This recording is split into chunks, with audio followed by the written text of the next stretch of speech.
Be advised, Blue Rose Task Force is filled with secrets and spoilers.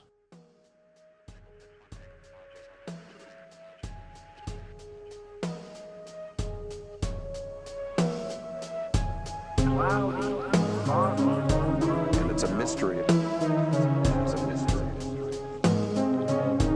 I wish you the best of luck. Welcome to the Blue Rose Task Force podcast, where we look deeply into Twin Peaks as a whole, one episode at a time, using the full scope of the show Twin Peaks and all its official media.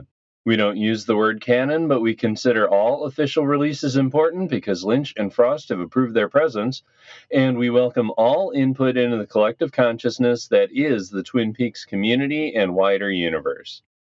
This podcast is a watch-along podcast for those who've seen all of Twin Peaks, including the third season, which we consider as we go along. Today we are looking at the 9th overall episode of Twin Peaks, Episode 8, often known, depending where you look, as Season 2, Episode 1, Episode 9, or what the German regionalization team named May the Giant Be With You. I'm your host, John. Episode 8 begins with recently shot Cooper receiving 2 visits while on the floor of his Great Northern Room, from an elderly room service waiter hanging up the phone rather than getting medical attention, then from a ghostly clue-dropping giant. At One-Eye Jack's, Audrey fends off her father Ben's advances while successfully hiding her identity, but then becomes a prisoner.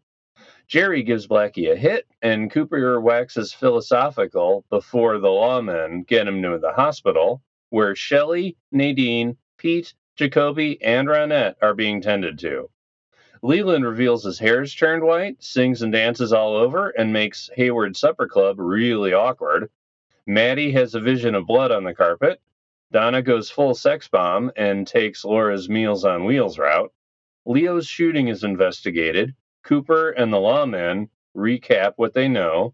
James gets out of jail. Ed reminisces about his honeymoon. The Major shares a vision with Bobby.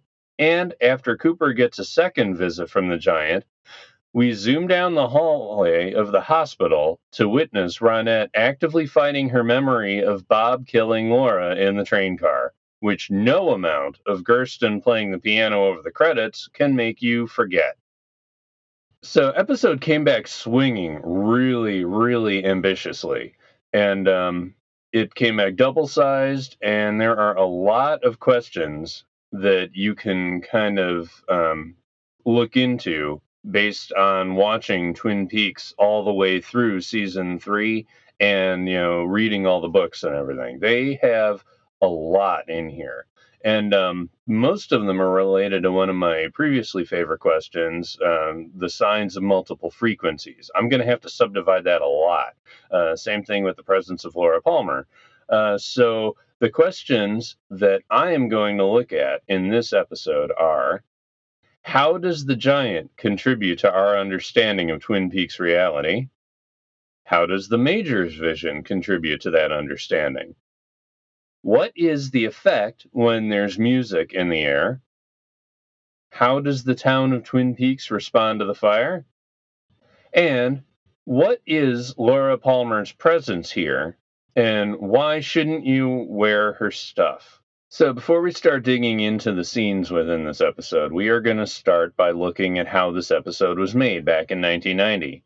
So, Season 2 began production in mid-July of 1990, after about a month off, after the Season 1 finale ended, and they were renewed.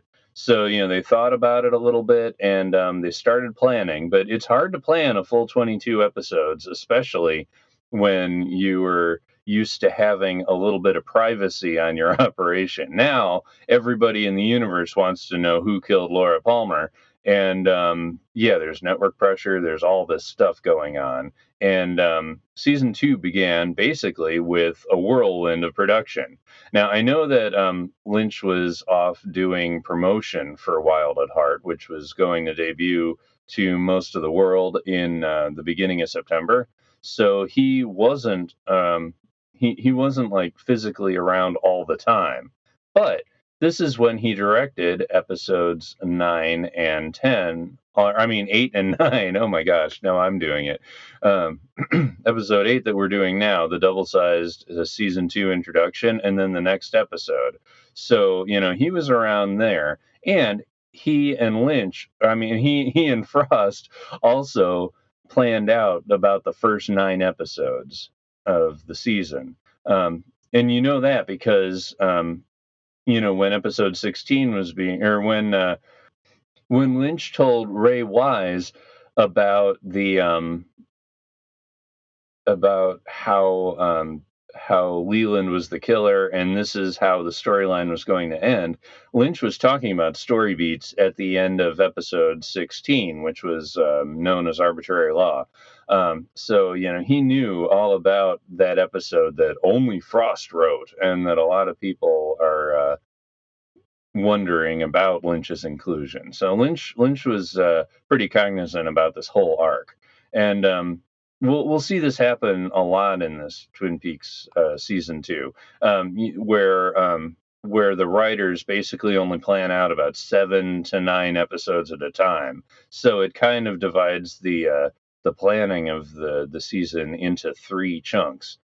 Um, Now, the first 9 episodes deal with the Who Killed Laura storyline, but ABC, the network at the time, they were putting a whole bunch of pressure on Lynch and Frost to answer the question in the very first episode. And Frost is on record basically saying, it's like we held them off as long as we possibly could.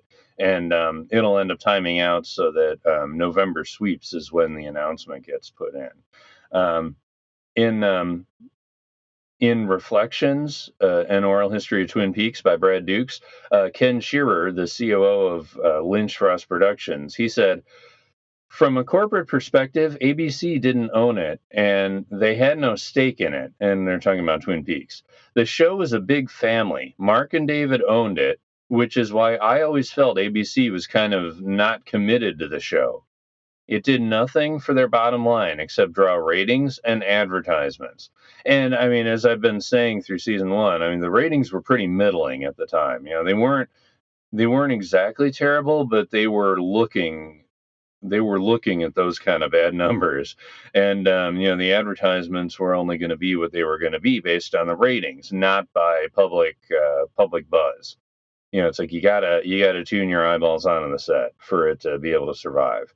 That said, all summer long, excuse me, pretty much all the way through till well, I mean, I don't know if it made it all the way to the November reveal, but it definitely made it into September and probably October, where you had like regular people just going through the Lynch Frost production dumpsters, looking for discarded script pages and clues for, Who Killed Laura.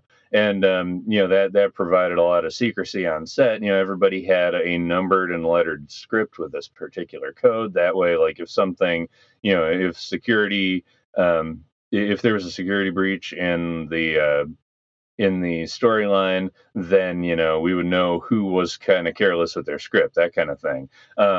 And even outside of production, you got actors going to buy groceries at the regular at doing their regular life stuff, and people are coming up and asking them, it's like, what do you know, tell me, you've got to know everything. And of course they didn't, because Lynch and Frost, they barely even told Ray Wise and Richard Bamer and Cheryl Lee, like right before the murder reveal scene. So, everybody was in the dark for a very long time, except for apparently Jennifer Lynch, Mark Frost, and David Lynch. But yeah, so season 2 production was kind of wild. And, Frost, in Conversations with Mark Frost by David Bushman, he said something along the lines, I'm paraphrasing, he would say, between the pressure for the reveal, less thinking time between episodes, and the pressure of making a full 22 episodes all in a row, this was quite a different experience than making season 1 in that bubble where everybody was kind of just experimenting and doing their own thing for a simple 7 episode arc. Now, this episode actually had a missed connection. It was very close to being directed by Steven Spielberg because as as season one was ending, um, they Mark Frost and Harley Peyton got an audience with Steven Spielberg because Peyton's wife at the time, Trisha Brock, who will go on to write a few of these episodes coming up, she was great friends with Kate Capshaw, who was Steven Spielberg's wife. And Spielberg really was on board. He wanted to direct the first episode in season two. He even said, he wants to make it weird, do a great job with it. So like he was on board with trying to keep up with the house style and everything. But it basically got shot down because Lynch wanted to direct it instead. And I mean, Harley Peyton even said, it's like, of course. I mean, it's his show. Lynch can decide when he wants to direct things, and there's no hard feelings about Spielberg. But why Spielberg didn't direct a later episode? Like Lynch said, he's like, maybe he could direct a later one. He's so blasé. Yeah, so why it didn't happen was because finally, when Spielberg would have been able to direct another episode, he had to go straight into production for Schindler's List and Jurassic Park, which he shot back to back. So he just didn't have the scheduling for it anymore. But that's a world where we could have had a Spielberg directed episode of Twin Peaks. So why was Lynch so interested in taking on directing the first episode? Well, he's feeling kind of disconnected from the show, honestly. Like he was off actually filming Wild at Heart pretty much right up until the end. All the actors, all the writers, all the production. It's like everybody kind of. The train was already on the tracks and rolling really hard by the time he came back to direct episode two, and it's like I forget exactly where, but like I read somewhere where Lynch kind of felt like the show wasn't his anymore, and he was trying to reclaim it and put it back where he thought it should be, and like even with that, like I mean, I think that could have been recoverable for Lynch's personality, except that there's also this ABC pressure to reveal the killer, reveal the killer, reveal the killer. It's easy ba- based on all of the things that you hear about Lynch, wanting to kind of have his have his vision his way all the time. I can kind of see why back then, during this crazy like high pressure situation, why he might be soured to television. But that said, he really worked hard on these first couple episodes. It's like he wanted to do a great job and he wanted it to be his kind of show again. So like, you get in the middle of designing season two, probably that July. Lynch gave Frost a call and basically said, "There's a giant in Cooper's room," and like that was basically as much as he said about the giant. And Frost said, "Okay," and then he started running with it. And between the two of them together, they came up with this idea. Well, I mean, the elderly room service waiter is apparently a running joke that Frost probably started based on the fact that he included something like that in a Hill Street Blues episode back in his Hill Street Blues days. But there's also the way that they put in the giant, and I think honestly, Frost installs a mythology, but it all comes from like this intuitive stuff that Lynch absolutely understands too. So basically, when it comes to the giant and the lore and all the lodge spaciness that is brewing right now, Frost said in Reflections, "I wanted to inject a level and layer of metaphysical material, and David was all for it. That planted the show's roots a little deeper in the ground, and that was part of what we were presenting. Life is not just a series of events that happen to you. It's also, on another level, a mythological experience, during which you are consistently receiving messages from or making contact with your subconscious. No one really knows for sure, do they? that territory has never been charted, and I think it gives a deeper sense of mystery beyond the obvious. So yeah, they certainly did that, and whether they're subconscious, whether these characters are avatars of things, or um, yeah, like whether they're kind of like how Greek gods used to embody very specific things. It's like whatever kind of formula you need to use for these lodge characters, it works out pretty well, both from how Frost looks at it and from how Lynch looks at it. And it really did create a deeper sense of the mystery beyond the obvious. And it's been pretty great to read about how it's kind of happening too.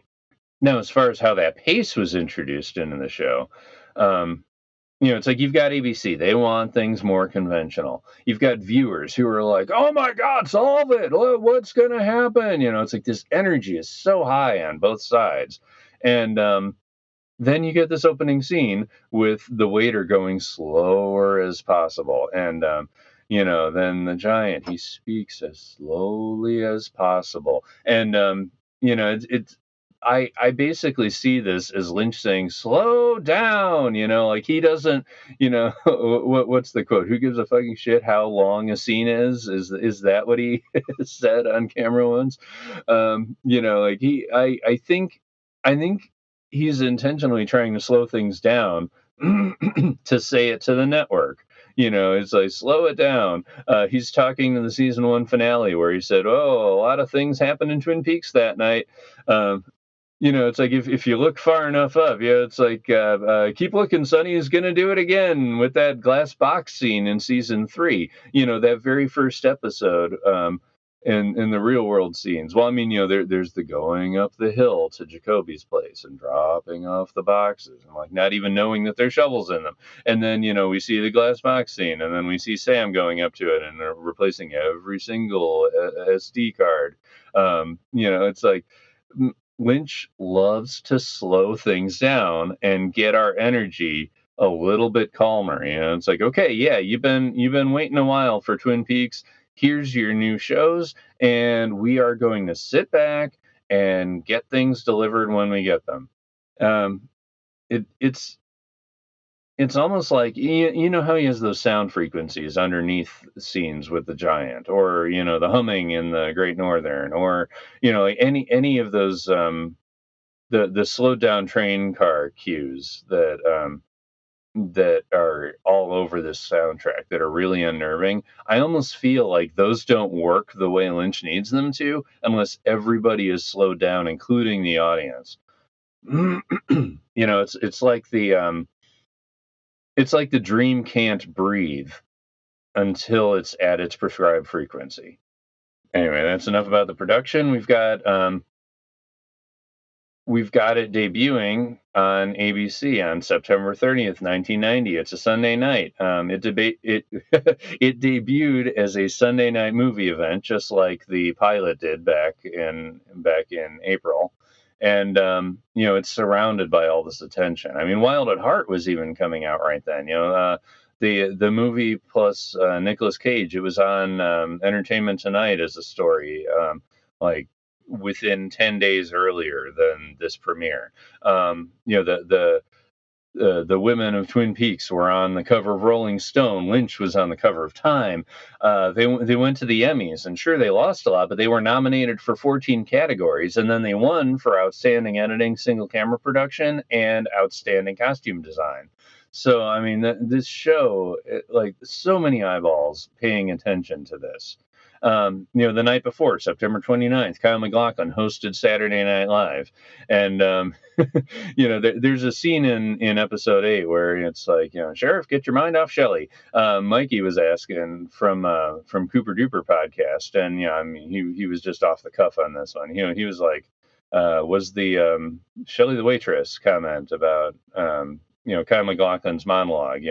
Somebody asks him in Saturday Night Live, it's like, well, who killed Laura Palmer? And then he says, Shelley the waitress. And then, there's the skit about David Lynch, chewing him out, going, "Rah, rah, rah, rah, rah, rah." I don't know if it was like Robert Smigel doing his thing as Lynch over the phone, but it was a funny sketch. And Mikey was wondering if that was a response to this episode. And no, it wasn't, because this happened, the Saturday Night Live happened the night before this episode, so there wasn't even time to react to it from a production standpoint. Okay, 2 weeks before September 30th, we got the diary debuted. I mean, the diary was released. And last episode of Blue Rose Task Force podcast, I go deep into the diary. On September 11th, a couple days before the diary released, we had the original soundtrack release.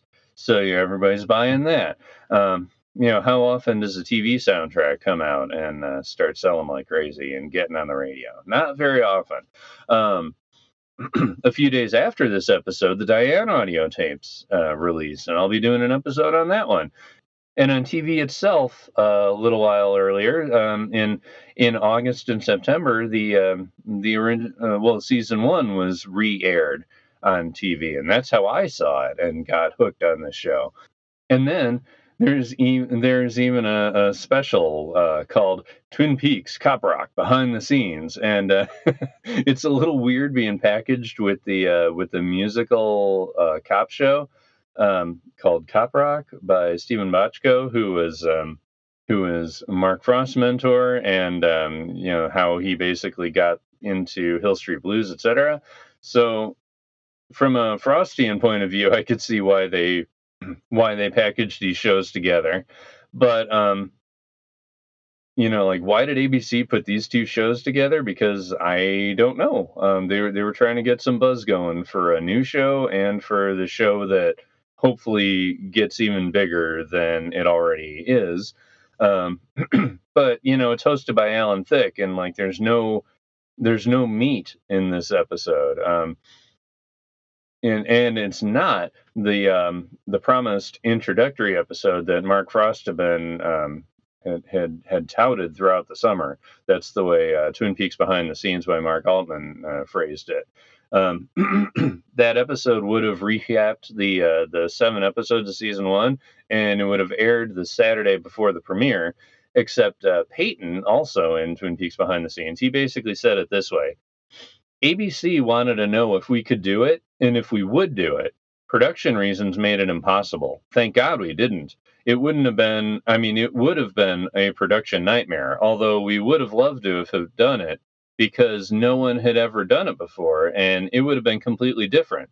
Among the different ideas we were talking about was an hour of the cable access station in Twin Peaks. So it would have been an in-universe thing, just like the diary, just like the Diane tapes, just like the Twin Peaks Gazette that'll be coming out soon for fans. It would have been really, really cool to see that, and it would have been very surreal. Now, all that said, all the hype, all the conversation about it all throughout the summer, only 19.1 million viewers ended up actually watching this. And, how much of that is because they had a lot of people having a Twin Peaks party. So one TV set actually had a whole bunch of eyeballs on it or not. I mean, that wasn't quantified at the time. But the fact that it's only slightly up from the season 1 finale's 18.7, and it's way down from the pilot's 34.6, it didn't really look good for ABC. And it kind of makes sense for why they ended up putting the rest of the series season on Saturdays. At the beginning of the year, that's how they did it. But you couldn't have made me believe the numbers back then, because I was pumped. I mean, I watched the Saturday Night Live first. It's like the only other one before that. I was so young. The only other one I watched of Saturday Night Live was the one with Fred Savage. for the Wonder Years. So yeah, like this was a huge event in our house. I was caught up with the episodes. I was watching with my mom. Watched this episode with my parents, both of them, and it's like the one guy in the Double R diner who says, "Hot damn, that pie is good." It's like that was kind of the energy of everybody out in the world, and I think that was kind of Lynch nodding at us. But yeah, it's like we loved the funniest scene in the whole show. Like I lost my mind. I couldn't stop laughing when Ed was describing uh, his honeymoon and how he shot Nadine's eye out because of Albert's reaction. It's like it took my guardrails absolutely down, and it's like, oh man, this show is so great. Everything's wonderful. It's here, lots to enjoy, and it was the exact perfect way to set up the supernatural weirdness at the very end when we have Ronette's vision. And yeah, that I can 100% tell you that my extended period of Bob nightmares started at the very end of September 30th of 1990. Okay, now that we've looked at the production history and how the people making it felt at the time, we're going to look now at the Log Lady introduction, uh, which was filmed by David Lynch, written by David Lynch, after Twin Peaks was basically done, and this was his final statement. Hello again.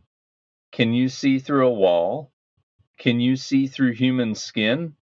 X-rays see through solid or so-called solid objects. There are things in life that exist, yet our eyes cannot see them. Have you ever seen something startling that others cannot see? Why are some things kept from our vision? Is life a puzzle? I am filled with questions. Sometimes my questions are answered. In my heart, I can tell the answer is correct. I am my own judge. In a dream, are all the characters really you? Different aspects of you? Do answers come in dreams? One more thing. I grew up in the woods. I understand many things because of the woods. Trees standing together, growing alongside one another, providing so much. I chew pitch gum. On the outside, let's say, of the ponderosa pine, sometimes pitch oozes out. Runny pitch is no good to chew. Hard, brittle pitch is no good. But in between these exists a firm, slightly crusted pitch with such a flavor. This is the pitch I chew. So there's a lot here, not to mention she's kind of modeling her information after what the giant is going to say and how he says it, even down to the one more thing, the tangent after the meat that we're supposed to really try to interpret. Um, so let's go. Can you see through, walls or whatever, or so-called solid objects? From a literal standpoint, we're talking about the giant's translucency as he fades into the light before talking to Cooper. But it's also kind of like, what goes on inside human motivations. It's like, can you see it? Like, are you like how Bobby is? It's like he has these absolutely firm convictions, except he doesn't even know it because he can't see them. There's the reality levels in Twin Peaks that do the same kind of thing too. The people more attached to lodge space can see different things. I think that's where Cooper's intuition comes from, and just in general, it's like, in your own life, you're stuck believing one very particular thing, but then it takes something to kind of make you recontextualize it and then maybe believe that, there might be more to it than that you just can't actually recognize right now. And recognizing and seeing are things that are fairly well related. And, the the other part of Margaret's speech here. Why are some things kept from our vision? I think it's because we can't actually understand that there's more to see. Um, or, we're just not recognizing it. It's like when you go into a room and you think, it's like, okay, I'm looking for a smiling bag. You're not going to recognize anything else around you while you're looking for just that one thing. And, you might miss over, or you might not even think to comment on like the bad hospital food smells that everybody's talking about. Yeah, so there's also, in my heart, I can tell the answer is correct, which mirrors how Briggs understands that his, the vision that he had was an actual vision rather than a dream, just, assembling the random thoughts of the day and putting them in an order. No, this is obviously a vision, and in Briggs's heart, he knew that that answer was true. Uh, Now there's a big can of worms right here, where Margaret actually says, "In a dream, are all the characters really you?" And I mean, that's a case for how, at a minimum, season 3 works. The way that the Tim Creeder essay about how Cooper was like imagining this whole thing in his own head because he's feeling guilty about killing, being a killer. There's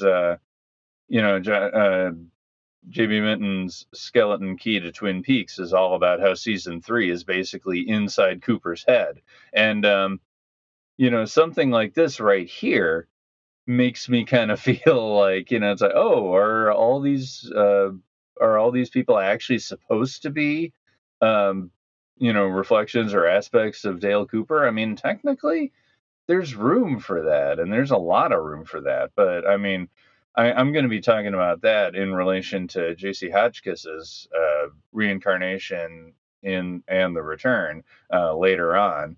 But I still at the heart also believe that the other characters in this story have autonomy as well. If nothing else, because all the other writers are treating these people as real characters with real motivations, and they're probably being affected by something that they just can't see, that is kept from their vision, that is basically lodge space interacting with them. But yeah, I still believe that all the characters are their own kind of character. But after all that heady stuff that we're not going to get an answer to, Margaret talks about her relationship with the woods. And, I've had a whole bunch of previous thoughts about how Margaret's more related to the woods than the town, so much so that, not even the lawmen know where her house is. Nobody knows where she lives. She just shows up, apparently. And they're okay with that. But then after that, she describes the different kinds of pitch gum, and honestly, it reminds me of the different kind of corn. There's the corn, and then there's the black corn in Hawk's Living Map in part 11. That it's like there's different levels of any particular thing, and it's the same thing here with the pitch gum that Margaret chews, because she won't chew it if it's hard or brittle. I mean, that's no good. She literally uses the words "no good." um and runny pitch is no good to chew too, but then like there's this part in the middle that's not too runny and not too hard, that you can actually chew. It's that middle stuff. And again, it's sort of related to the metaphor of lodge space that I'm seeing, where there's this good dream, and then there's this nightmare space, and it's like the love you get from the dream and the fear you get from the nightmare. It's like, which one of those is going to influence your real life a little bit more? Uh,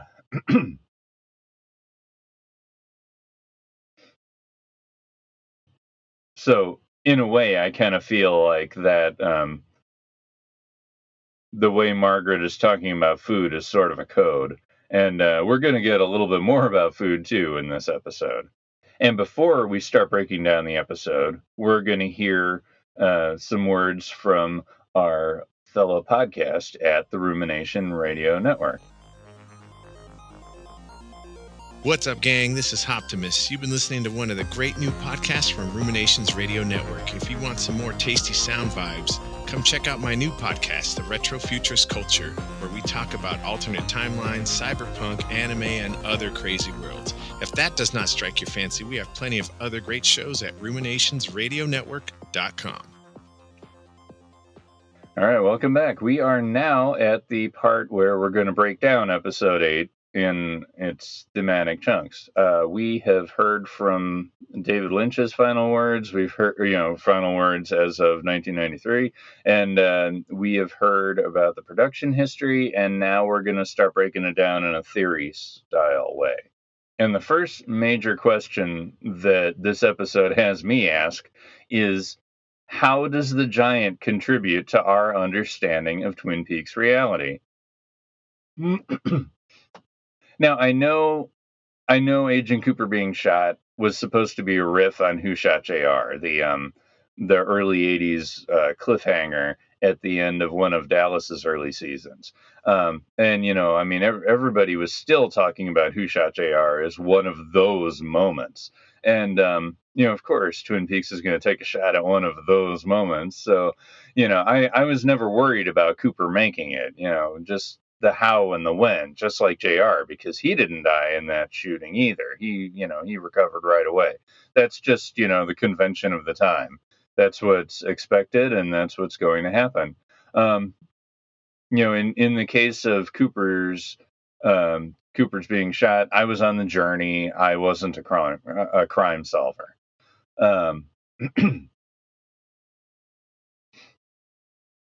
The other thing this episode makes me remember is I love the supernatural of Twin Peaks, and I loved it so much I internalized it right away, and I could not remember how little of this there was in the previous season. I mean, sure, there's this podcast all by itself has shown me how much more undercurrent of it there was, but it never really surfaced. It's like there was the one random dream sequence with Cooper, and then there was Log Lady's cabin, which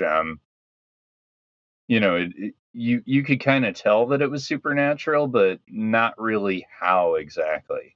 So that's like 2 major scenes out of 8 total episodes, and it took until this opening scene before the supernatural really breaks things wide open. Also in this episode, Laura is asserting a presence throughout, and we have the giant helping Cooper, but it's interesting because even though Cooper's delving into the supernatural because of Laura, and it's possible that she's caused all this, like she might have even originated the talisman shape of all the Lodge Space characters. I mean, there's all sorts of ways that you could come up with that, but they don't intersect at all. I mean, they really don't. Laura has her own path where she's sort of inhabiting people up to a point, and Dale's on this quest that he's basically on a hunt for Bob, I believe, and whether he knows that or not.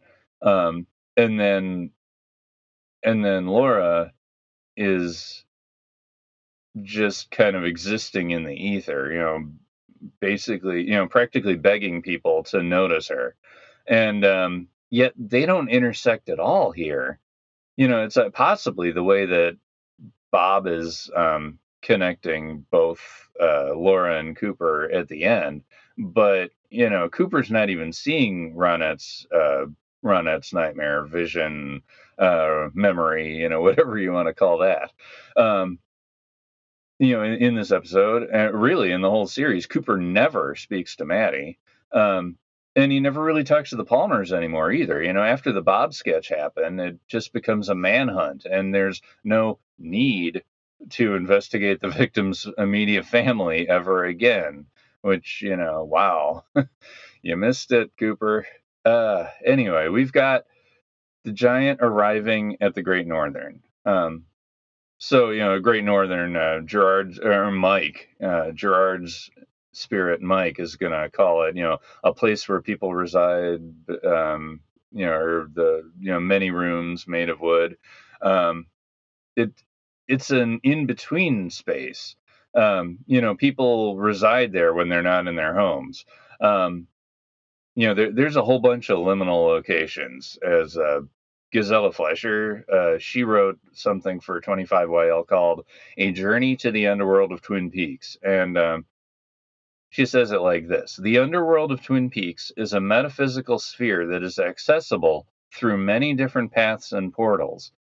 Water is strongly connected to the spiritual forces of the underworld. Whitetail Falls, the waterfall by the Great Northern, is particularly important.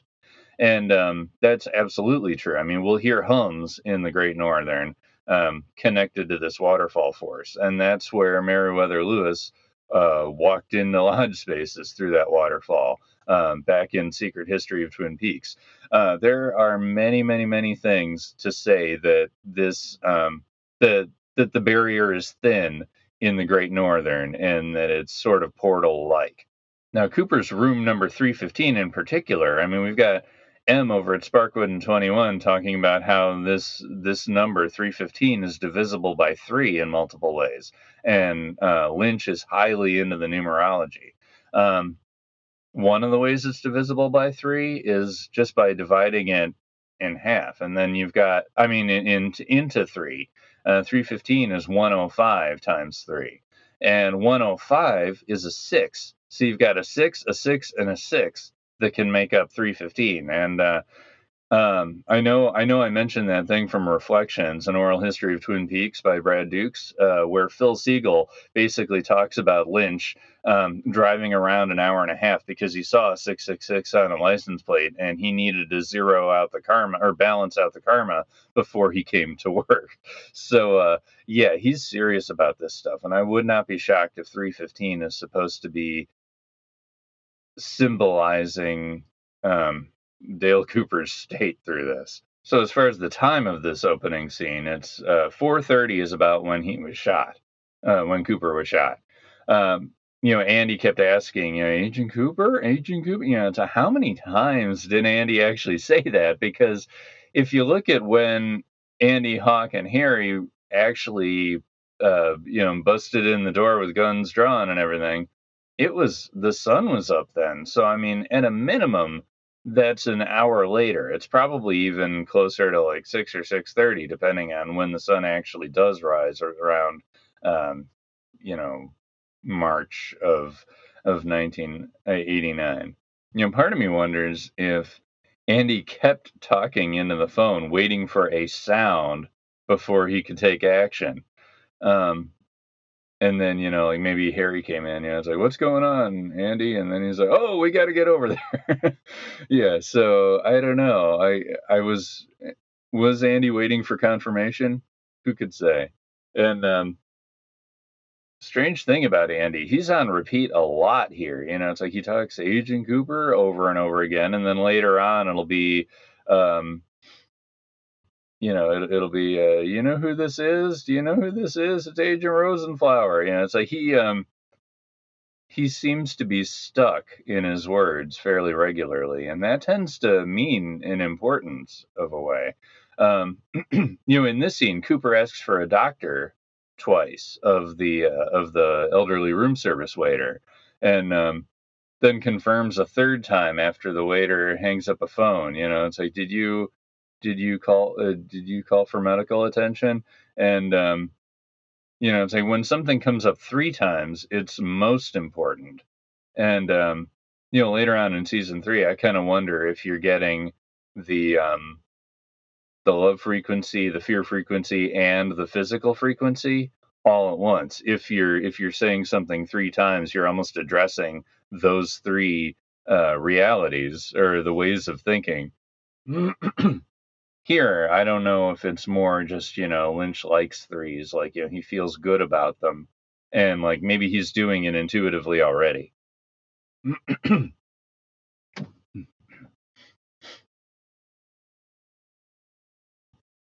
As for the waiter, we've got Hank Worden, who was cast as this character, and he's an old cowboy actor, which would make Lynch and Frost and Kyle MacLachlan and everybody very, very, very happy, because westerns used to be that day's Marvel movies, basically. Like all the superhero movies that are taking over now, it's like everything was, Gunsmoke and Rawhide on the television. It's like you just grew up with this stuff, and westerns was in your blood, and it made you feel like a kid again. And casting Hank Worden, he was in things like The Searchers, and I guess in multiple things that he was in, thank you kindly was one of his lines. So they wrote that in as a definite homage that, this guy is like I mean, he brings up memories of nostalgia, and, that he brings up these positive feelings too. Translates into positive energy to the elderly room service waiter as well. And, if he's tied and associated with the giant, that's generally positive energy connecting to the giant too. And I wonder if that's like sort of a code in a way. I mean, an intuitive code that they put in that we can read, but not necessarily that it was intended. Um, and also, if the giant was tied to the waiter, could that explain why there's a disconnection for the waiter to not notice that Cooper needs medical attention, because he's already like halfway in transition to this dreamier space? Or maybe Cooper is.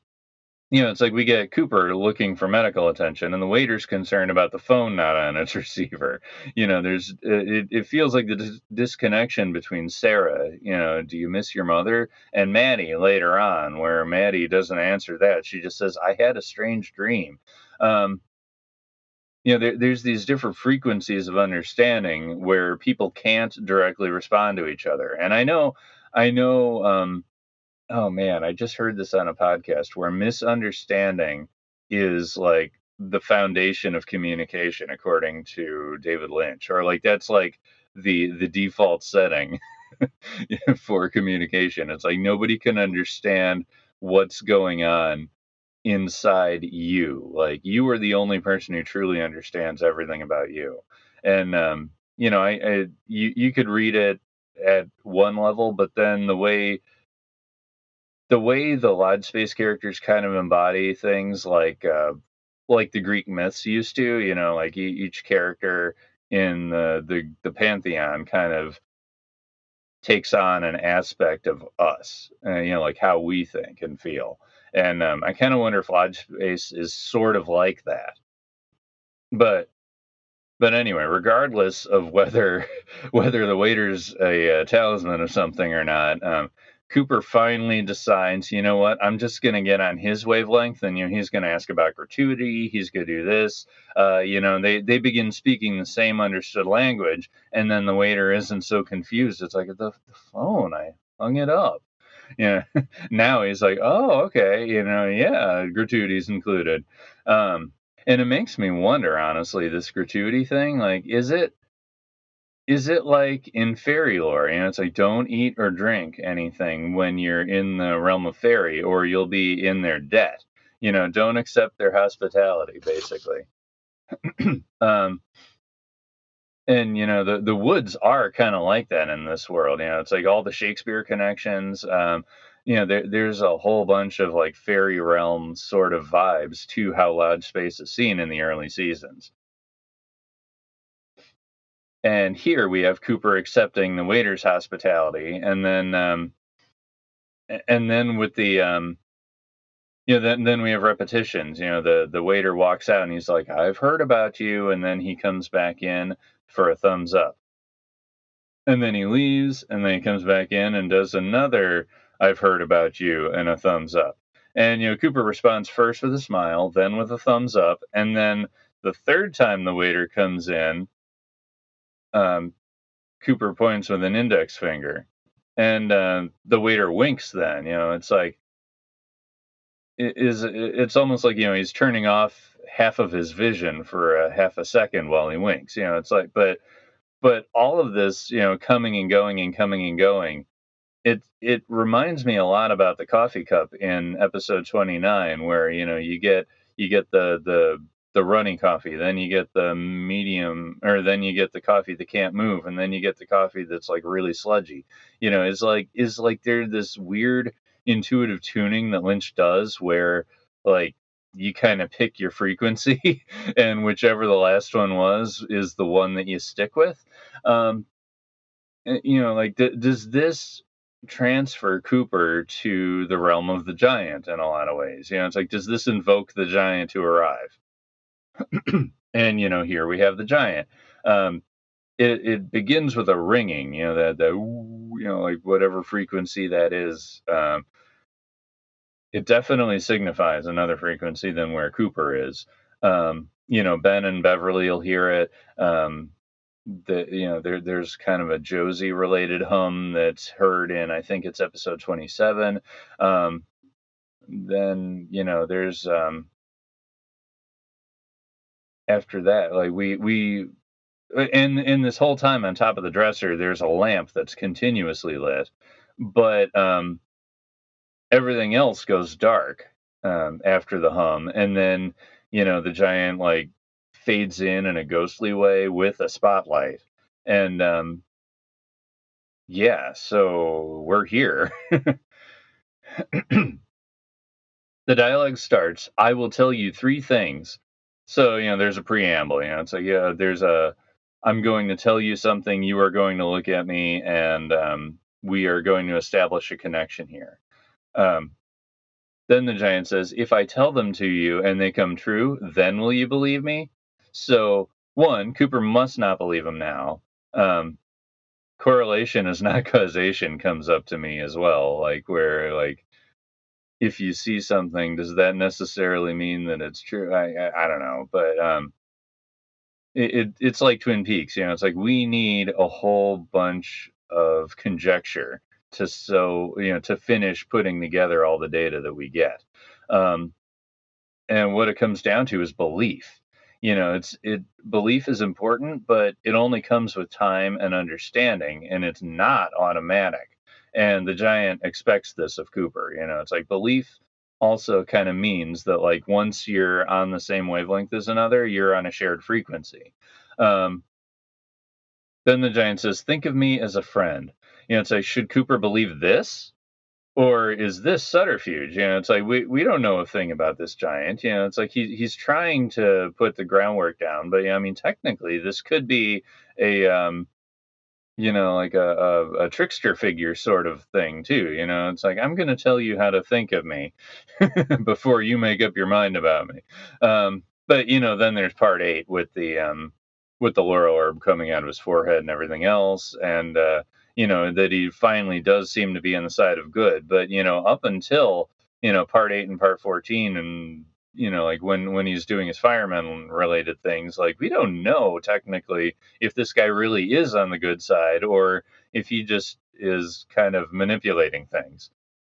Cooper chimes in, where do you come from? And the giant just does a gentle head shake, left and right, basically saying no. And then he responds by saying, the question is, where have you gone? And I've been kind of leading into this. It's like, is Cooper now in a dream? Is he in the White Lodge? Is he in another junction point frequency from the waterfall, sort of like how the Red Room is? It's like he's kind of, I kind of feel like, oh yeah, and then Audrey physically goes into the walls, and Josie literally, well, spiritually anyway, goes into the drawer pull. So it's like Cooper's probably doing something kind of in between those two states, because he can come back rather than being stuck in the wood. But I still think he's in this other phase of the Great Northern. And I mean, technically he could be in a bardo, like J.C. Hotchkiss suggests. So in the reincarnation and return, J.C. basically is working with the idea that Cooper's trapped in a form of hell and on his way to becoming a bodhisattva. And I'm going to read from her article for a little bit.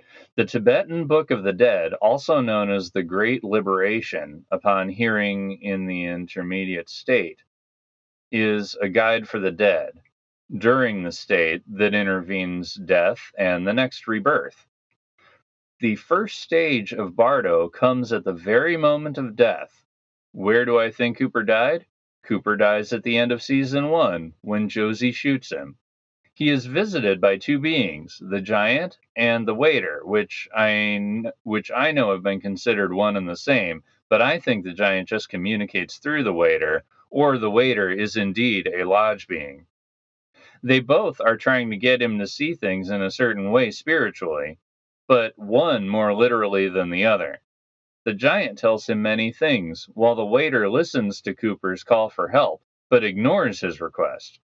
Both of these beings are trying to teach him something about descending into the first stage.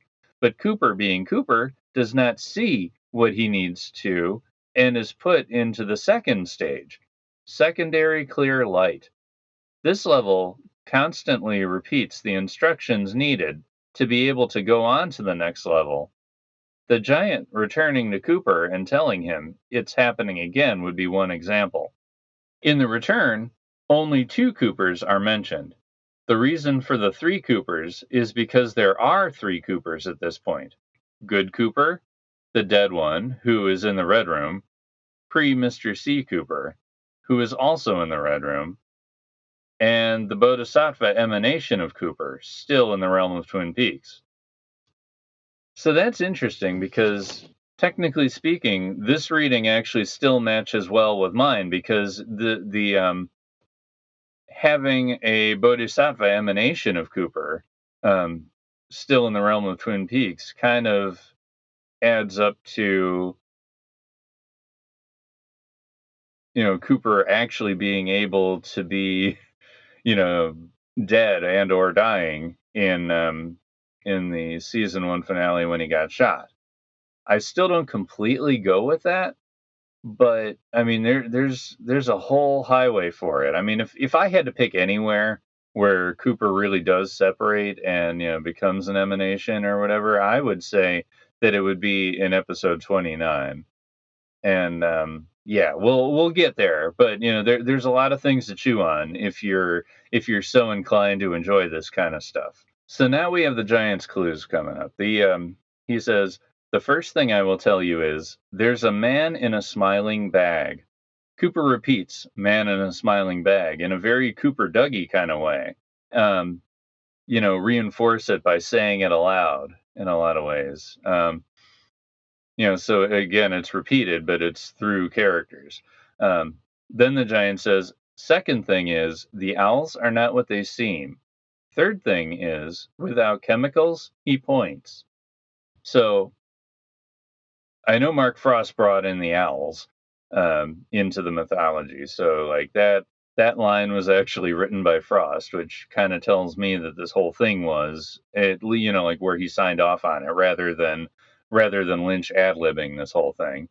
And then notice also in the actual scene, Cooper does not repeat these two things. He kind of is going after one thing at a time in an intuitive way. Cooper says, what do these things mean? And, he's in a break the code, solve the crime mode. This is his only focus at this point. And the giant says, this is all I am permitted to say. So the giant is actually working under a code of rules in a way, because he has to be permitted to say things about certain categories of thought. And then, it's the same phrasing that Margaret has later on in one of her Log Lady intros. So there's an alignment between her and the giant, again, making it feel more like a positive leaning frequency that they're on, or, a positive reality that they come from.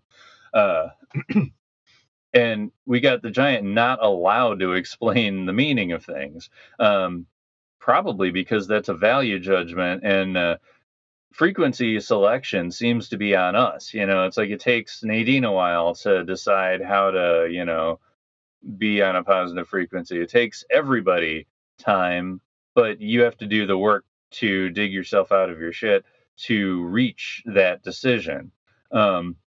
It's not on the giant just to hand it to Cooper as the information is. Cooper has to, almost inhabit the answer. He has to completely believe in it through his own work. And, belief and understanding only comes with work and time. Then the giant says, "Give me your ring. I will return it to you when you find things to be true." And I mean, this is terms of an agreement right here. Again, with that whole fairy stuff that I was talking about. I mean, Cooper is in process of making a deal here, whether he knows it or not. But there are ending terms as well. It's not just a term of binding Cooper to the realm. He will have his collateral returned to him once he understands something. So there's a lot of things about this that we will be going into, but Cooper's ring. What is it? It's made out of gold, first of all, which is it's the goal of alchemy. It's like make things into make baser metals into gold through time and formulas and the process. So I mean, gold comes up in the gold box set of 2006, but before then, gold's kind of left out of it. But Lynch is definitely into the idea of gold and alchemy. But what else is it about Cooper's ring? I mean, it was basically given to him, like after he had a dream in My Life, My Tapes, the autobiography book that we will cover later. After Cooper had a dream about his dead mother, then he realizes that he has a ring. So it was given to him in that dream by his mother, essentially. So this is the thing that is being taken back into the dream space by the giant here. And then after he makes the deal with the giant, where he allows his ring to, make him kind of beholden to the giant's situation, the giant says, "We want to help you." So first off, who's we? Jacoby meets a whole bunch of giants in a vision in Secret History of Twin Peaks. It's recounted in his book. So, is it a fish story or not? Whatever, the details are there. He met many reptilian cold giants or tall creatures. I made the connection to giants. So did a whole bunch of other people. The conjecture is fairly simple if you would like to choose to believe it. And the giant also here says, "We want to help." It's like they can't help unless Cooper's understanding is on the same wavelength as what I'm understanding. It's like once they're finally speaking the same language with the same information, then that will actually be helping Cooper. Now, Cooper says, "Who's we?" And the question is just ignored. So, like he does kind of want to understand who he's talking to. But then the giant goes into one last thing. Leo locked inside Hungry Horse. There's a clue at Leo's house. So we got a proper name used right here. Could all of this be playing like this? Like how Freddie talked about, it's like you're gonna find green gloves in a store. You're gonna look for the one package that is already opened and only has one, and you are going to try to buy that. And it's like that. Giants can be uber specific at some junctures, and this is one of those. Probably because the giant is permitted to talk about other things outside the scope of the issue at hand. And that's why I think the giant can do actual interference here. Leo is just a red herring in the murder of Laura Palmer. It's like he did not actually do it. He was not there at the final moments. So this is kind of the giant's way of saying, it's like stop devoting time to Leo and put the energy into other things. Now, what is the clue at Leo's house? We're going to find out pretty soon that it's the Circle brand boots and the cocaine that, and the boots that lead to Gerard. And, is Gerard an ally? I mean, he's seen the face of God, so, and Cooper has seen him, so I wouldn't be surprised if he's also somewhat aligned to all this. And then the last thing the giant says to Cooper is, "You will require medical attention." So basically, it's like, we've spoken. I've said what I need to say. Your next thing, fix your body. So like he's doing this agenda thing all in a row, and like I find it interesting that only after the ring contract is satisfied we get the giant being more worldly. He talks about Leo. He talks about Cooper's actual physical injuries. Um, is is the giant getting more worldly, kind of like how the waiter was getting less worldly toward the beginning of the giant scene? Um, is this Cooper receding back into the world? It's like going from where he's gone to where he's been and returning to his body. Okay, well, regardless of the meaning of everything, we the the giant fades away. We go to an Audrey scene, which we will talk about later, and then we come back, and Cooper is still on the floor, but this time he's trying to speak to Diane, and he talks about like how we set it to voice recognition or whatever he said, and then we see that the recorder is recording, so we can verify he is being listened to, and that the sound of his voice is activating something physically. So in general, Cooper talks about, he's in a great deal of pain. There's a fair amount of blood. Um, Specifically, he gets a little closer. It felt like 3 bowling balls from 9 feet. Um, and then he goes into how he's understanding being shot. Not as bad as he always thought it might be. And then we get this obvious Dune reference tied in with the what could likely be the show's thesis. I guess you can say that about almost anything in life. It's not so bad as long as you can keep the fear from your mind. And that reminds me of the fear frequency that Bob and all that is related to. It's like if you can keep that stuff away from your mind, you can pretty much make it through things. Then we get the ringing sound return because Cooper remembers his missing ring. Um, it's like while the fear is kept from his mind, he's on a frequency that's enough to remember and then physically see that his ring is gone. And then being on that wavelength for a little bit, now he's beginning to think of the things you regret or the things you might miss. So he's like visualizing things. He's going back in time through his memories. He makes goals to aim at with his reality. Like once he recovers, there's these things he wants to do and a world he wants to live in. And it makes me wonder. I mean, is it him restructuring reality per his situation in the Bardos? It's like, is he emanating himself and the world that he wants to live in? Or is he just doing what everybody does when we get to a point where we wonder? Because I mean, we run through things too. The regrets, the the the things you might miss when you're gone, that kind of thing. And it's like it's a human thing, but in this case, it could also be Cooper magicianing.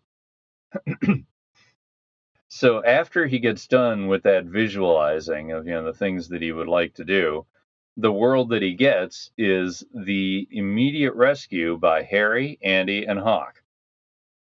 And then there's this weird rubber bandy kind of effect, like where everything's like really stretched out lines, and then it like comes together, smushing into the normal view of Cooper. And that's just the way he's waking up in the hospital after some time passage. But yeah, then we get information. It's like he got shot because there was this itching that he had. There was a his body was giving him this physical indication that there was this wood tick on him and he needs to get it off. So what ends up happening is the source of his discomfort is alleviated by a bullet. But that bullet is actually something worse. And because Dale moved his protection while he was trying to solve this problem, he left himself open for, damage from outside. Fairly thematic, not exactly super intentional, but it feels it rhymes basically. So Cooper almost right away chooses to leave the hospital, despite how surly Doc Hayward will be throughout this whole episode about you can't leave yet. And Cooper says, Doc, when will is invoked, the recuperative powers of the physical body are simply extraordinary. Just give me a couple hours to get dressed. So, like it's got that humor to it, and Cooper knows it's going to take time, but it's like the physical repair of Cooper at the hospital, that the hospital was only useful for that. It's like now it's the other levels of reality that Cooper is interested in to be concerned with. Is this imbalanced thought? Likely. But, we get a Cooper who does what he wants, when he wants to do it, on his own time. 2 busted ribs, messy cartilage, or who knows what else. That's not his concern. He's done with that stuff anymore. His actual preoccupation is that bag smiling? His tangents have always been there too. This is a lot like, what kind of wonderful trees do you have around here? It's like he's got his own ideas of what to pay attention to. And, Lucy's response to is that bag smiling is, what's there to smile about? And it's interesting that Lucy's there in the first place, because the Back to the Double R podcast, they actually noticed that Lucy's bag, the top flap and everything, it kind of makes a smile all its own. So like they were wondering, it's like, is Cooper noticing the wrong bag or the wrong intention or whatever? But it's like there's no man in Lucy's bag, so I think Cooper did end up choosing the right bag here. Let me see where we're at. Okay.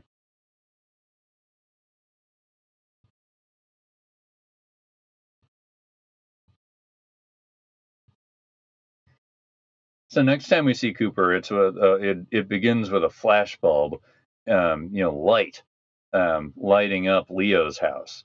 At this place, Hawk is the one who discovers Fleshworld, the gas-reeking duster that connects Leo to the mill fire, and later on we'll get how Cooper calls Fleshworld a company that preys on human weakness. Which is, essentially it's sexual shaming or sexuality shaming, which, 1990, what are you going to do? And there were a lot of, a lot of overtly, racist problems we'll notice with Tojimura. It's like, it was a different world back then. So like sexuality shaming seems right on par with everything else at the time. But I do find it interesting that Laura used it used Fleshworld in an empowering way in the diary episode, and she used it to become an entrepreneur, and it was a good outlet for her to talk about those fantasies that she wanted to get published. So, yeah, Cooper's got the view of the patriarchy, and then Laura had a different view of Fleshworld. So I just find it interesting that Cooper's narrow vision on that is quite specific.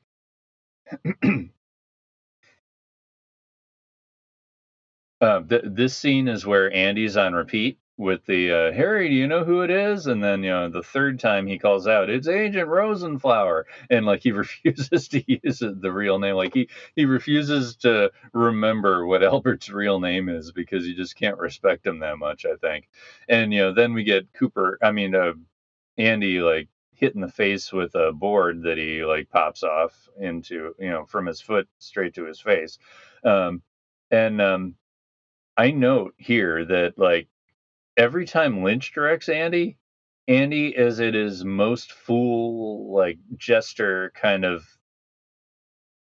envisioning. And I know it's partly because Harry Goes likes to, or I mean, he knows how to make Lynch laugh, but I find it interesting that, like, we'll see in part 14 where he sees the firemen. So, like, this, it's like Andy has the brain smarts, but it's so put in the back burner in Lynch episodes, and then he still ends up getting all these answers.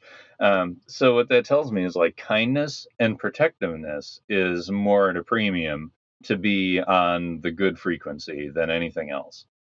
Over the course of this episode, and right here, he discovers the circle bearing boots, the cocaine, and he gets a thumbs up from Cooper while his bells are rung by the board.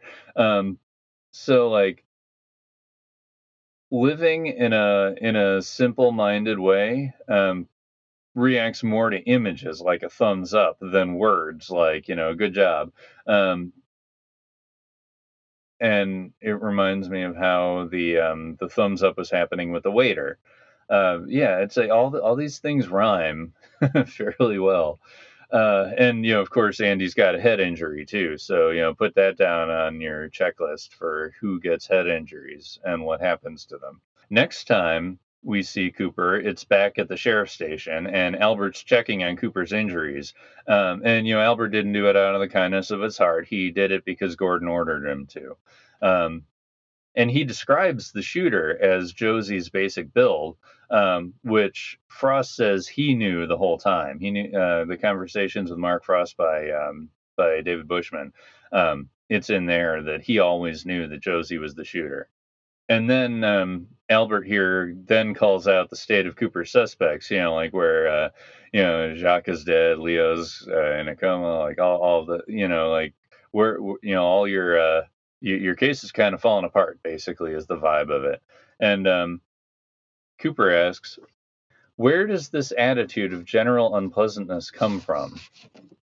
And then Cooper suggests you make some kind of peace with rural life. So you kind of wonder, if he is a bodhisattva, does he pull a Cooper Dougie here? And, like, is this like a dreamer kind of move almost, where, like, he sends the change to Albert from here? It's technically possible. But anyway, in this scene with Albert and Cooper, Andy walks in with yet more knowledge. This is Andy breaking a code again from a supernatural clue, which is kind of his forte. Hungry Horse, Montana, that's where Leo was, and that gives him an alibi because February 9th, 1988, he was in there instead of killing Teresa Banks. So again, a physical reality way of disconnecting Leo from the Laura case. Now, an interesting thing about February 9, 1988, if you add the 2 plus 9 plus 1 plus 9 plus 8 plus 8, you break it down that way and do a numerology thing with it, it comes to 37. And 3 plus 7 is a 10, which, we hear, out loud in the return, how it's the number of completion. So it's the end of Teresa's cycle and the beginning of another, which is Laura's cycle, I'm assuming. Now, next time we see Cooper, he interacts with James after James gives Harry the information about, yeah, I wish James would have told this to Cooper or waited a little bit longer for that. It's like that whole thing about Laura, she says all this crazy stuff. And then, like, would you like to play with Bob is kind of how he ends. So, like, he's actually he's giving Harry a clue right there. But then Cooper swoops in and says, James, I'm looking for the half-heart necklace. Give it to me. And then he's like, how did you know? And, it's like, sometimes you just get lucky. So in that case, Cooper's following the energy. He's tapped into the same intuition that he's using for his own healing, and he's getting these connections,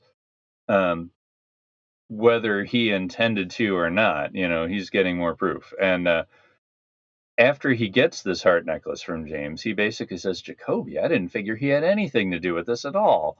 So rather than being able to see Laura's positive leaning integration that she was getting with Jacoby, um, Cooper's only focused on the part that she's a dead girl and, that she was killed by somebody.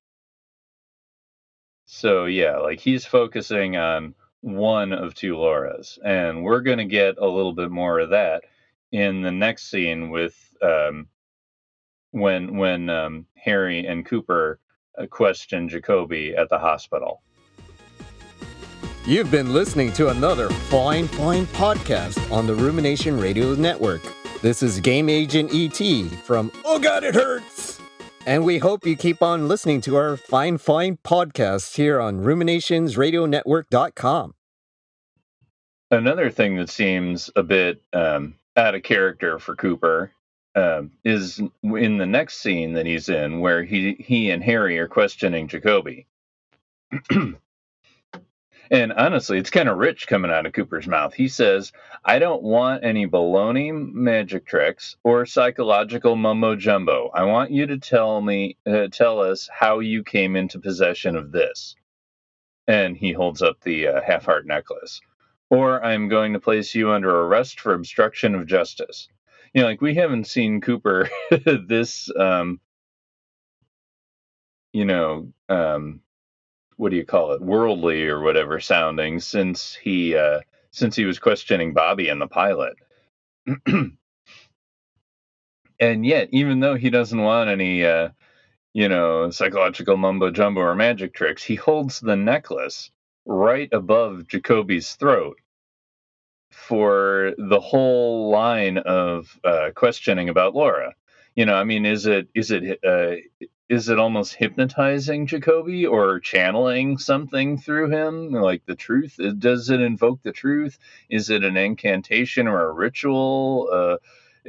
Or is it just a feeling that, it brings efficient truth? Or, the necklace is there because it came from Laura. Maybe it'll allow him to speak her truth. Either way, sounds like a decent amount of mumbo jumbo. So I guess the mumbo jumbo is only one-sided. Anyway, what we get from Jacoby is the night after Laura died, he followed and loses Leo's red Corvette, and then he follows James's motorcycle, which he hears. And then, we see superimposed over the top of this, the James and Donna scene, like a recalled memory. And I know it's just us needing a recap, but the way it was done is interesting. And then Jacoby gets a little metaphorical and starts speaking of the divided heart necklace and applies it to Laura living a double life, that she was two people. And at the end, maybe she was at peace with herself. And then he says, no, she reached a decision to end her life. And maybe she allowed herself to be killed. And this is where we see the superimposed image of Laura on the beach, or on the shoreline in the plastic. Jacoby's interpretation isn't exactly terrible, but it misses a whole bunch of nuance. And Dale says, she didn't commit suicide. She was murdered. And then that's when Jacoby says maybe she allowed herself to be killed, which, I mean, in a certain way, you could almost say that's what we see in the nightmare that Ronette has at the end of this, or the memory that wakes up in her. We'll be talking about that later too. So anyway, after the Jacoby, or after the Laura line of questioning, Cooper puts away the necklace, so he doesn't have to speak in like that coded um, that coded way, and then it's on to Jacques and Cooper. Jacoby says that there was a smell in the room when Jacques was being killed, and then Cooper suggests voiding bowels, which is a thing that Harry, I really have to urinate, and then Bobby Briggs, he says something about that in part 4 about how he has to really pee because his teeth are swimming. So yeah, I mean that's a very lawman thing to think about.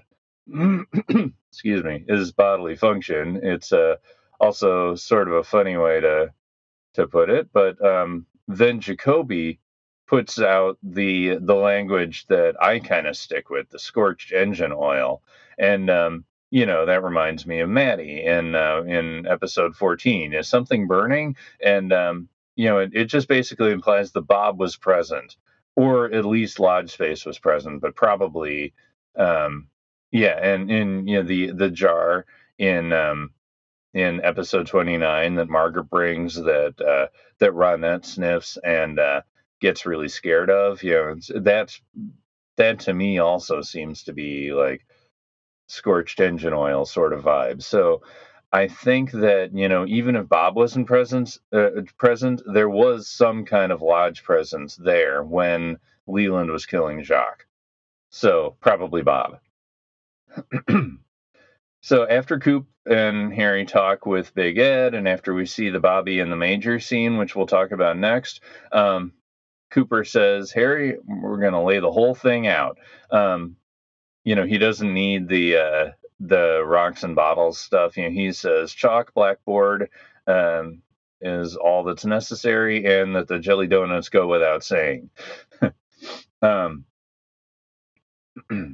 So when they do talk about everything that's happening, they actually superimpose a lot of it over the top of a table filled with donuts and then coffee and then Laura's evidence. So is it said because there's all this fuel there and all this information, then they can kind of tell the story? Is it a way for David Lynch just to do something interesting? Or does all of this invoke this kind of memory where they're remembering what's happening and it's becoming more and more real to them? Oh yeah, and then the Laura evidence is actually on the side of Andy's side of the table. He's over by where the evidence is. So again, he's kind of near the truth with all the stylized stuff that could possibly have supernatural leanings.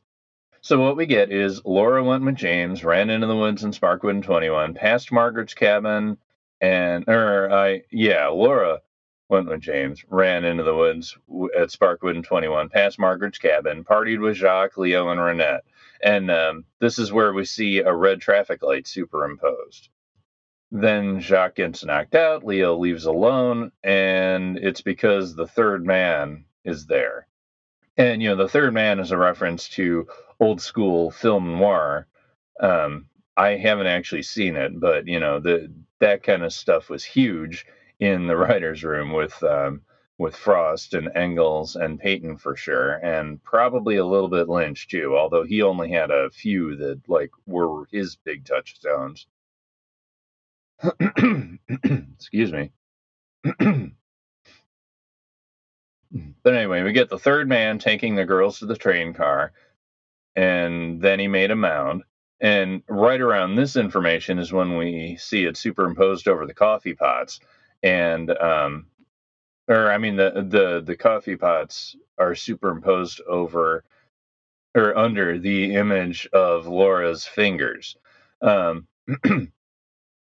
talk about Fire Walk with Me note that was written in the killer's blood, so that means Leland wrote it. All this talking about the case, it basically overflows Andy's compassion, and he starts to cry in the middle of this, and yes, it's a three-hanky crime, and that's how Albert talks to him back, and And he gets up, he tells them off. He's like, I don't like how you talk to people. And then, he storms out of the room. And, Lucy's very pleased. She's like, yay, somebody told off the mean man. And, yeah, so from that point, actually, Albert does stay quiet for the rest of the time. And, who knows? Maybe that's what changed him to be a little easier to deal with for the cast. Yeah. But anyway, at the end of this scene, we get Cooper basically, talking about the body count. Laura Palmer is dead, Jacques Renault is dead, Ronette and Leo are in comas. Waldo the bird is dead, and that leaves only the third man. So that's the second time the third man is mentioned. So next time we see Cooper, he's getting into bed and he's dictating to Diane while he's actually in his bed. And he says, approximately 19 hours since the shooting incident, which nearly caused me to make a premature purchase of the proverbial farm, I am dog-tired. And all that makes me think of is how in the future they possibly use this dialogue, the writers of Twin Peaks use this dialogue to rhyme dead dog farm with all of that, because make a purchase of a proverbial farm, dead dog farm, and then dog tired. It's like all possibly related to that moment. And again, it kind of goes with J.C. Hotchkiss's Bardo theme that it's like maybe he's stuck in the afterlife stages right here in Twin Peaks, and it's all kind of happening at once for him.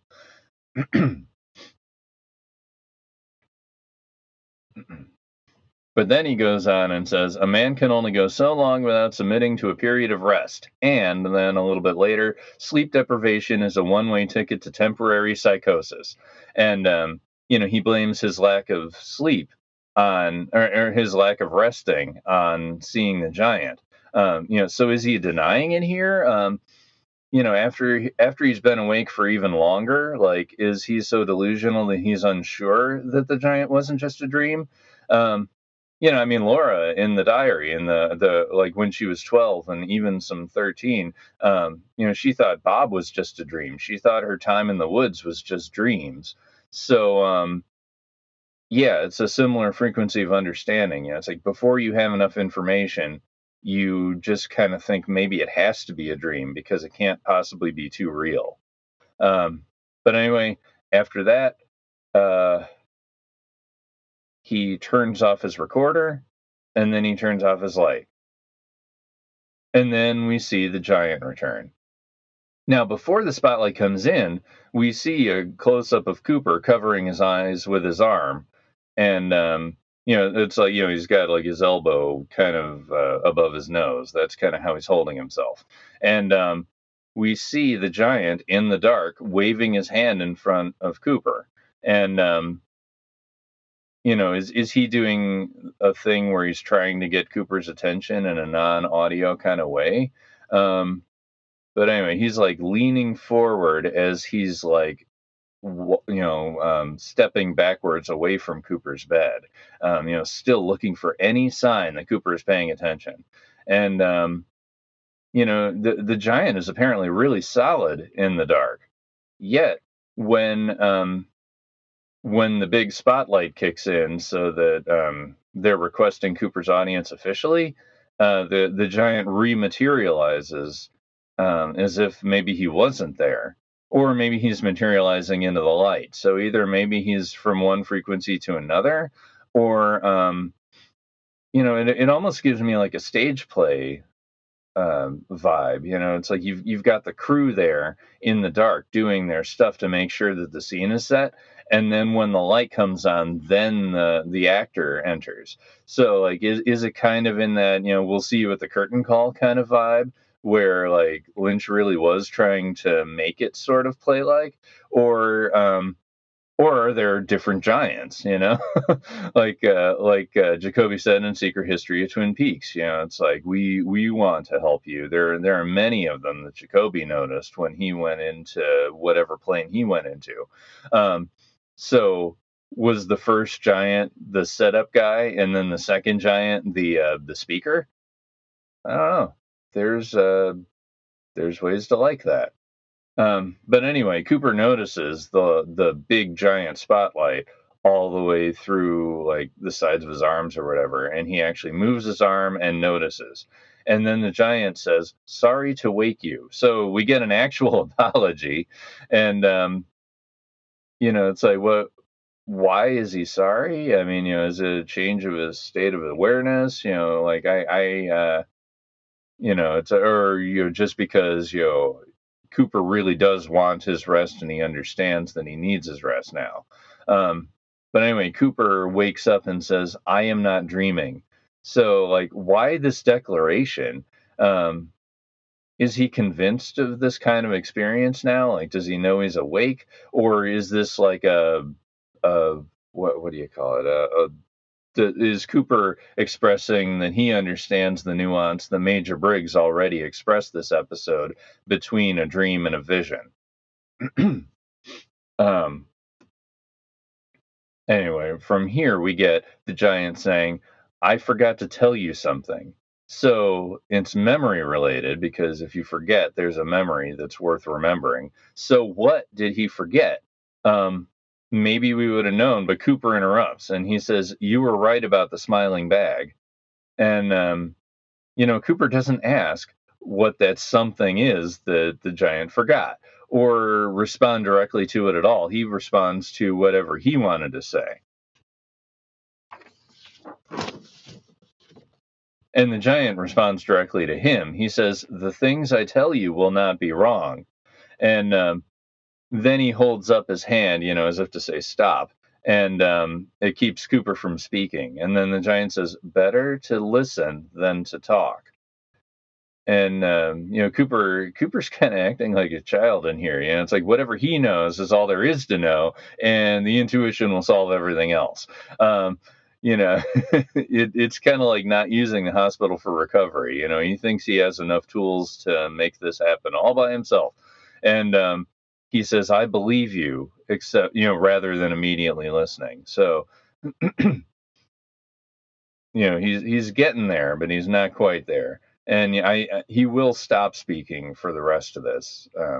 But we've got the giant saying, "Don't search for answers all at once. A path is being formed by laying one stone at a time." So is this what the giant forgot to tell Cooper? Or, like, did he forget to tell Dale how to investigate? Should instinct have been enough for Cooper to figure it out? But the giant learned that this isn't the case, and now he has to come back and tell him. It's like, I don't know. Cooper's learning here though, because all he does is nod, and then the giant says, "One person saw the third man." And why does he use the word third man instead of a name like Leo? Because this is associated with that case that the giant isn't permitted to talk about, probably. Either that, or does he use the third man because it's words that will be understood? Cooper knows that the third man is the guy who did the killing. And then the giant says, "This is how you're going to